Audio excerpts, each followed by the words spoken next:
It's a beautiful day here in Tavistock, and I'm at the Pannier Market on the hunt for a very talented lady called Maggi Squire, who is a puppet maker extraordinaire.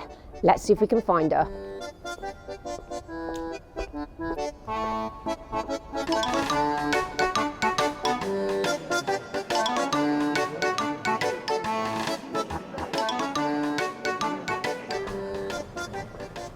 Maggie?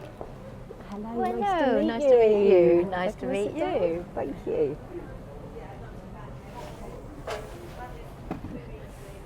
Thank you for inviting us along to your. I mean, it's just magical. Just tell us a little bit about what it is that you do here. Puppets. Yeah. It's about non-verbal visual inspiration and communication. And puppets tell myth and story. I tend not to do specific ones. I just make, because I always have. I've done it for years. I did it as an artist. I've done from tiny, tiny little things to very big, life-size, bigger than myself, sculptures for sculpture trails, and done workshops and things like that. And when you're creating these pieces, when you Yeah. start, have you got something in mind when you start creating them, or is it very much a sort of? I have no idea. I usually start with the material, or wanting to paint, or wanting to work in Word or something, but I actually don't know what it's going to become, and I'm just as interested in who is going to emerge from the process. Yeah. So it is a I've process. only got a very vague idea, so I've got a slight, and also now over the years I've got familiar with certain patterns of being able to make things. Yeah. We were talking earlier. So this is the Cornish droll Yes. teller. Tell us about that. This particular one Yeah. is one I was commissioned by a Cornish storyteller he saw one of my other ones and he said, can I do it on the same sort of idea? Mm-hmm. And I don't know if you know, but a droll teller is the name for Cornish storytellers. It's a very old name, and it's the storytellers that used to walk from village to town along the ways and byways, and then stay in the pubs or the ale houses or anywhere that they would give a bed and food, and would entertain them with stories, singing. Often they were good at playing a violin or a flute or pipe or something, and so it was an exchange. But also, of course, they were the gossips. Right. Gossips in the best way. They were the ones who'd gone to all the local areas, had seen people that were at a distance, so they were able to say, oh, your cousin's married so-and-so, and Information spreading. information. Yeah, so they were really valued, and they were welcomed because of that. Yes. At a time when there was no telephones and internet. No, exactly. So they were very precious. Yeah. So that's a droll teller. That's I amazing. did a second one, so I've given the commissioned one, but this was one I added. So they often wore slightly dark clothes and got his rucksack with him. Yeah. In his bag, and a leather hat to keep him dry. And then people would sometimes give them little tiny treasures. Yeah. So he's stashing it in His cloak. in his cloak. Yeah, fantastic. But it was a lovely commission It's to do. really- I was so glad. It And was really interesting. It's the historic nature I never of it knew as about well. the droll Yeah. tellers. Yeah, it's really interesting. So that was really lovely. fantastic. This one is Butterfly Woman, and she's actually got butterfly cocoons as her hair. I've got a friend who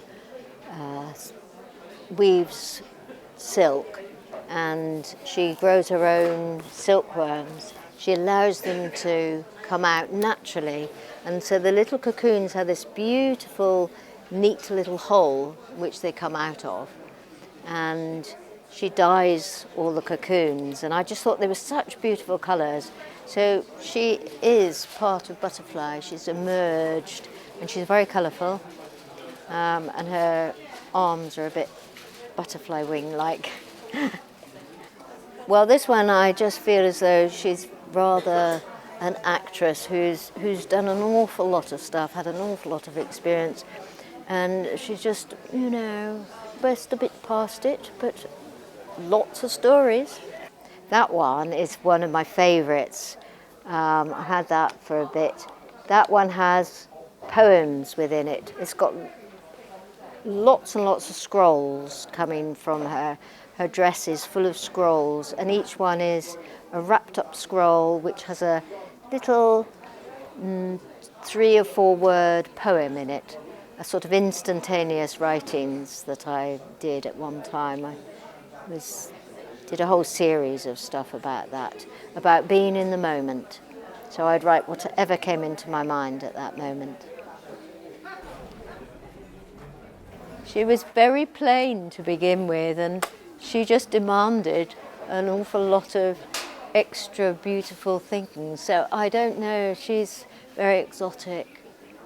I've added more and more things to her. I don't know if she's finished yet, but at the moment I feel she's rather a princess or some exotic story from way, way back. I have no idea where she comes from, but she did expect an awful lot of decoration. And Yeah. in terms of your theatres, just talk Yes. us through what it is you do with regard to performing for people. Okay. In the past, I've done big mask dance stuff, my very own style. But I then, more recently, in lockdown, I came across something called Lambe Lambe, which is micro performance, micro puppetry, and I've got a bit obsessed with it. Yeah. And only one person at a time can have a look, so you have an absolutely unique experience.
Remember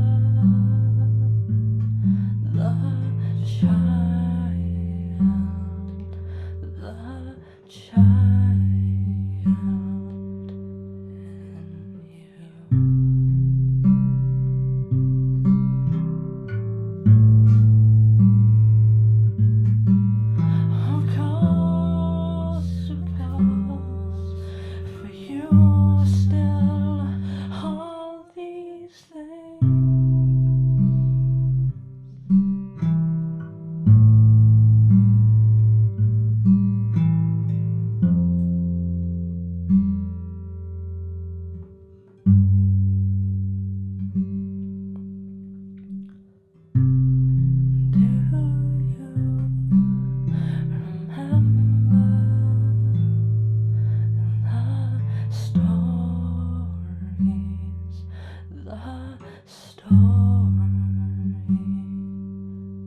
And I've also created one which I've got here, which is specially designed for walkabout. So I've got it on a pram and lots of puppets to entertain people. But there, and I dress up and I have bubbles coming out, and people sort of just come, and then I let them actually move the puppets, because there's a few little ways they can do it. So it's a very interactive. It's only like a moment for, depending on how long the queue is. Yeah, but I mean, I imagine it must draw huge It's very crowds. magical. They're so mesmerising. Yeah. They're so magical. And the micro theatre's very magical. Yeah, because you like step into a new world. Yes, yeah, and it's all immersive as well. Yeah. I love that element. Yeah, she's full of the summer. She's one I did in lockdown, and she's gathered lots of stuff from the garden, and it was a very sunny. That first lockdown was full of a lot of sunshine, and that's all the grasses and flower heads and little bits of moss and roots that I gathered in the garden and bound it into this little figure that was about how important gardens are, and sunshine, and being an individual, because we had to be quite isolated as people. So she's an island in herself. She's actually sitting on a little island garden. That one I've made as I do sound stuff in performance pieces, and that one actually makes sound. It's like another sort of rattle, and it's got different sounds within it. So it's a puppet again, but it also creates sound in itself without speaking. I make these with, I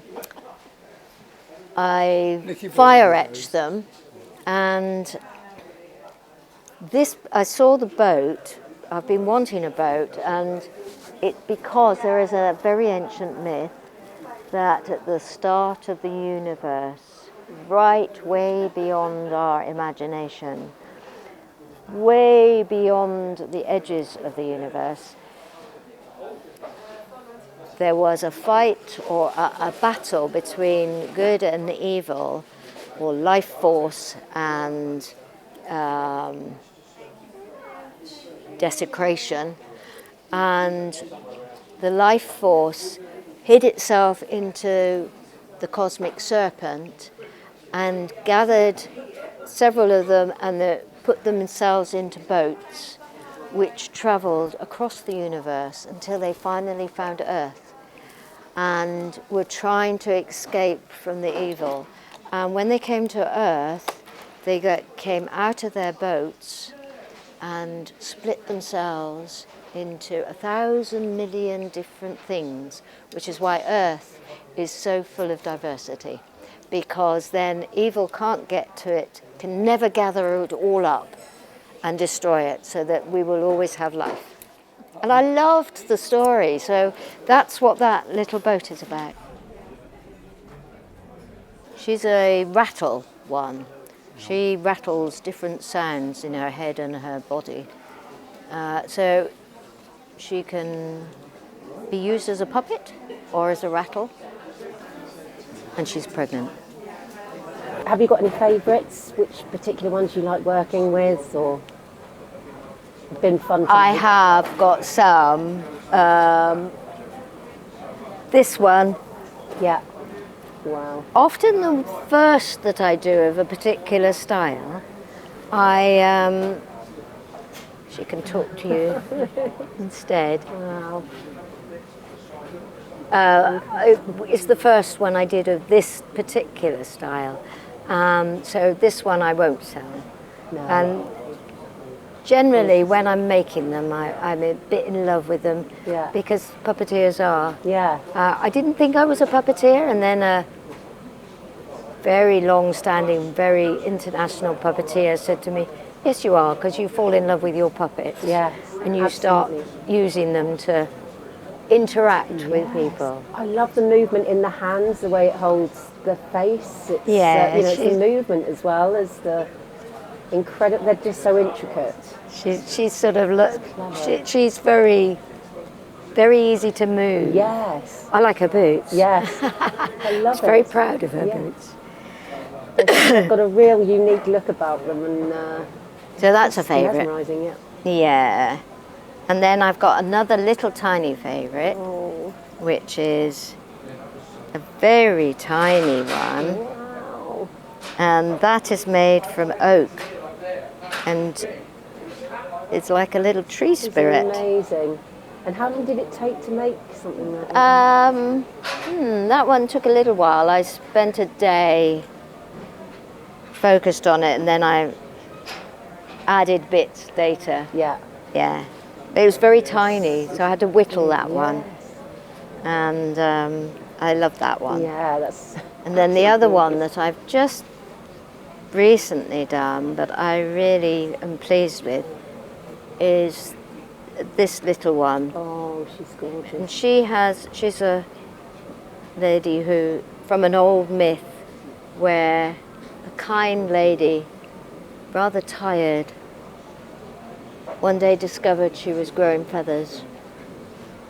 Wow. And she had so many feathers on her arms that she lifted up and flew high up into the forest Oh my goodness. and went for adventures, apparently. Met some, no, well, I don't know. Who knows? That's for knows? another story. Who knows? Well, that's Anyway. a lovely story. So where did that originate from, the story? That's a story from North Ukraine. Oh, wow. My brother-in-law saw one of my other puppets and said, reminds me of that story. Oh my goodness. But he also discovered it in down in South India, up in the tribal areas. Right. Almost identical story. How strange. And both places said it's a woman's story. Right, yeah. Because women are Yeah. often Escaping. too generous Yes. and too kind and spend too much time looking after other people. Eventually, they need to grow become wings. themselves. Yes. I So like she's that a bit of a story. mascot. Perfect. Yes. I went round the house at one time because it was very cold and wet and dark, and I've gathered things that are what ancient women would have wanted. So she's got little twigs for making a little fire bound inside her. She's got threads of all sorts of colours. She's got a little tiny figure inside her because women give birth, and she's got bits of fabric so she can create things. It's all and little pots, because I make little tiny pottery pots sometimes, little tiny ones. So she's got all these things inside her, which I gathered up.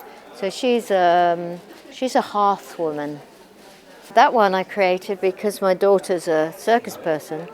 It's a forest spirit, a woodland being that I wanted something that somebody could hold. So it's like a pole, but it's within a circle because it's the seasons of the year.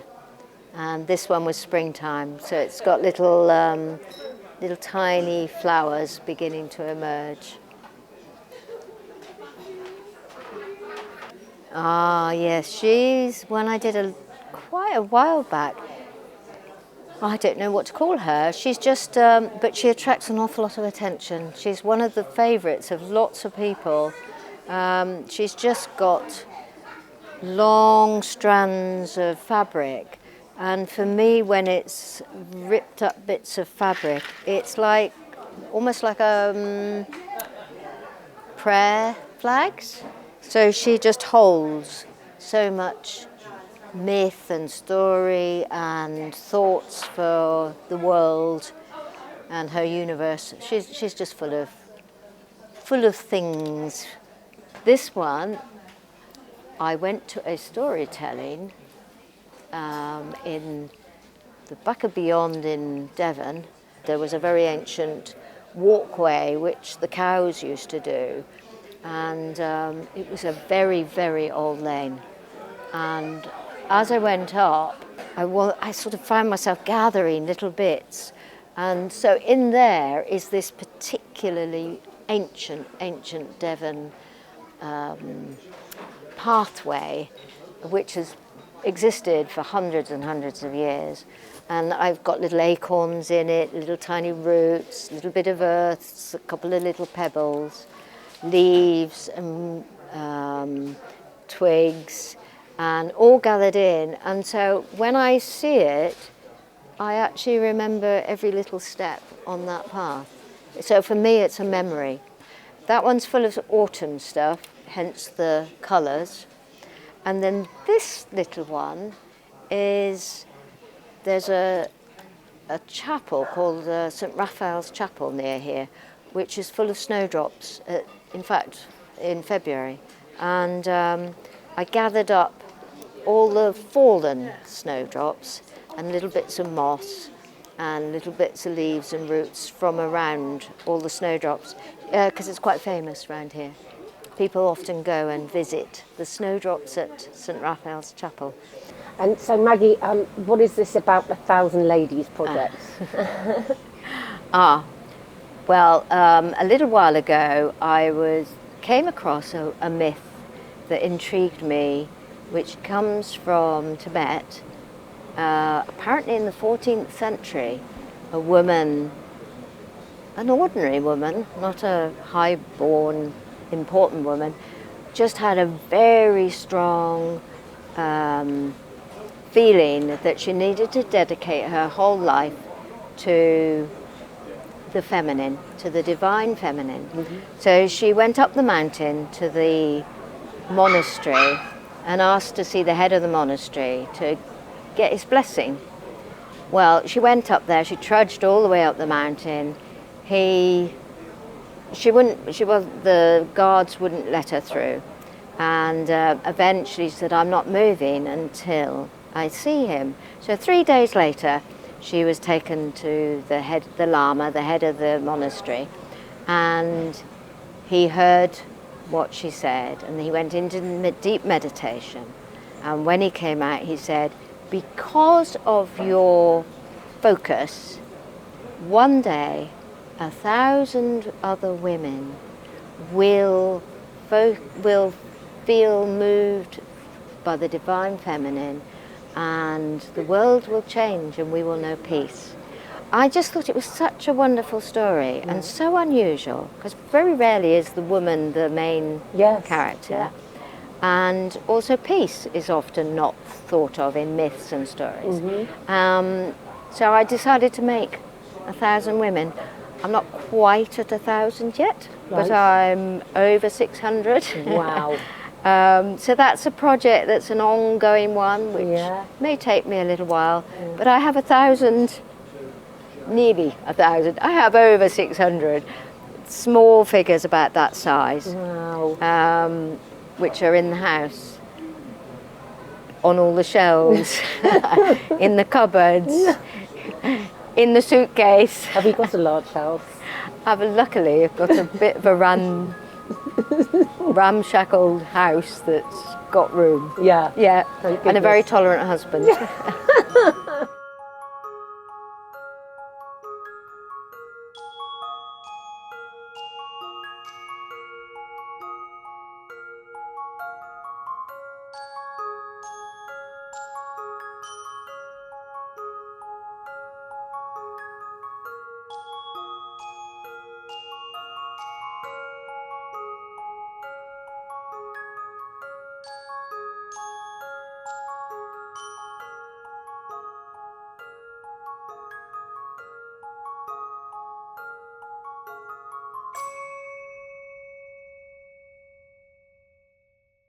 And you showed me earlier that lovely one which has got a personal, well, I mean, I think they've all got a personal element to them for you, haven't they? But just describe this one. This one is because we go on holiday every year to Cornwall, to North Cornwall, Trianon Bay.